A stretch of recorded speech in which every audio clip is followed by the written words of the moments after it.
Hello hi नमस्कार मुझे आपन प्रिय Bunty SS motivate class YouTube channel को आपन को बहुत बहुत स्वागत। तो मन के आसी एक बड़ अपडेट जोटा कि पीएम बलराम योजना विषय में आपण मान एक नया अपडेट आनी आपण मैंने वीडियो को संपूर्ण भाव में देखते जोटा कि आपण मानकर पीएम बलराम योजना टंका को लेकिन आसी एक नया अपडेट जोटा कि समस्त लोक मैंने जानवा दरकार। तो आपण मैंने जानी विभिन्न प्रकार आम ओडिशा योजना बाहर तो यहीपरी भाव में आपण एक नया योजना जोटा कि बाहरी आपण मैंने कौन करेंगे जोटा कि पीएम बलराम योजना जोटा कि आपण मान कौन आसी नुआ अपडेट आपण मैंने निहाती भाव में संपूर्ण भाव में देखते जोटा कि आम चैनल सहित जोड़ी हो था जदि भी आम channel SS motivate class YouTube channel को जब प्रथम कर आसुँच सब्सक्राइब निहाती भाव में कर दिंतु जहाँफल आपण मैंने कौन करेंगे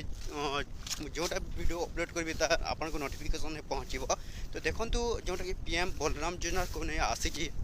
तो एक नया अपडेट जोटा कि समस्त लोक मैंने जानवा दरकार। आपण मैंने जदि पीएम बलराम योजना टंका जोटा कि आपण मैंने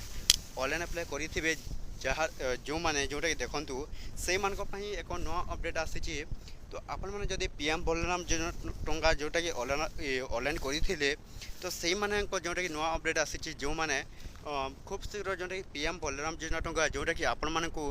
2000 टंका मिलवा जाऊँगी। तो आपण मैंने कौन कर दरकार देखूँ जो मैंने जदि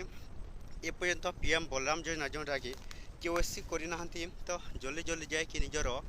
जोटा कि पीएम बलराम योजना टंका आपण मैंने कौन करेंगे केओसी टी करे जहाँफल आपण मान जोटा कि आपण मानकर पीएम बलराम योजना टंका जोटा कि आपन को मिल पार जदि भी जो मैंने पीएम बलराम योजना टंका कर जो मैंने पाइबा चाहते तो आपण मैंने कौन करेंगे केओसी निश्चित भाव में कर दिंतु जो मैंने जदि भी आपण पीएम बलराम योजना टंका केओसी करेंगे ना तो से मिलवा ना।